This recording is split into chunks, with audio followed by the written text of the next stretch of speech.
This is an assembly video for the new SWYFT Robotics Titan Servo module. This is what it looks like completely assembled, and we're going to be explaining what this product is and how to assemble it right here. So this is a add-on kit to any standard sized SWYFT servo. So these are both torque servos. This one just has the add-on kit, which has a bunch of nice features like tapped holes on the side, on the top. These are tapped holes for M3, M4, and 1032, so they work great with basically any build system you have. It's also a really strong 3 or 4 stainless steel hub, which makes using the servo a lot easier, and it makes the servo a lot more robust. So yeah, we're gonna be showcasing how to assemble this real quick. So you're gonna get 3 Allen keys. You want to choose the size that fits into these screw sockets on the torque servos.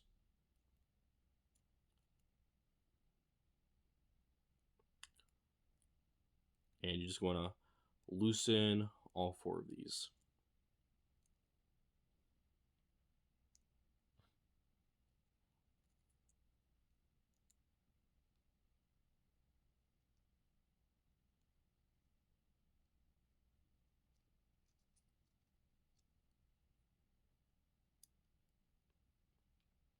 Some of the other nice features is that you get an additional 2 ball bearings supporting the output shaft. So the load ratings for these servos are way higher with the Titan servo module. Okay, so I think I have all 4 of them loosened now.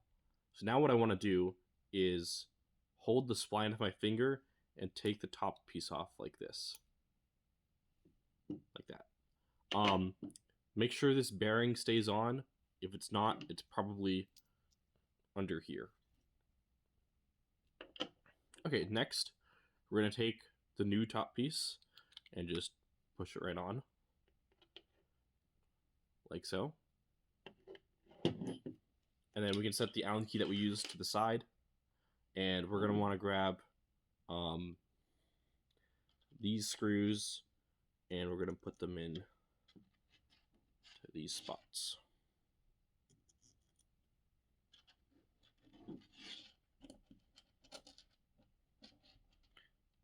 Oops, here we go.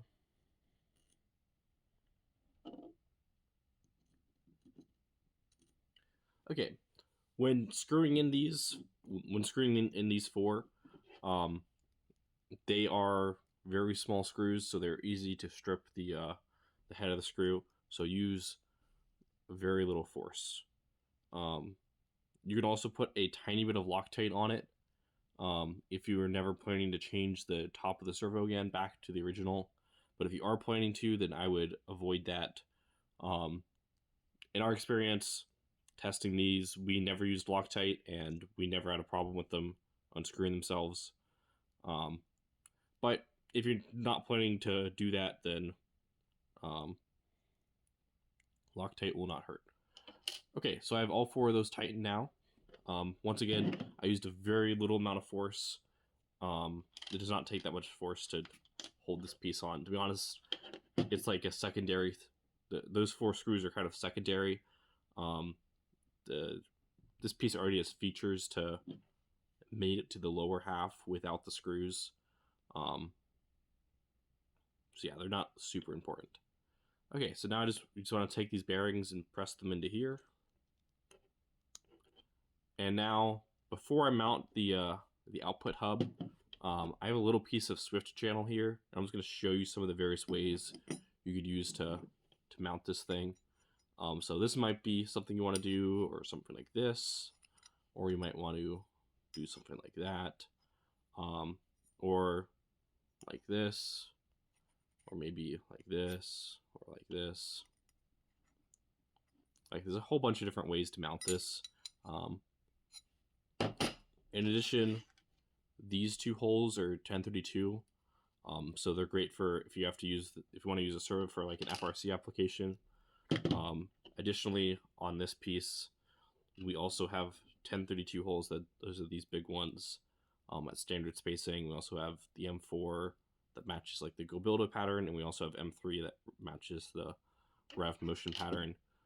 So yeah, this servo block is kind of meant to work with every ecosystem the best we can. And yeah, so what I'm going to do now is just press in the hub like so. And then finally take one of the M3 button head screws. And we do recommend that you Loctite this one. The thread is blind, so you can't get Loctite into the rest of the servo if you so yeah. Okay, that is it. Now you have a torque servo. You can still see the servo name and the model number. We're also going to have stickers that you can use to put on this face to say if your servo is a speed, torque, or balance servo. So yeah, that's everything. Thank you.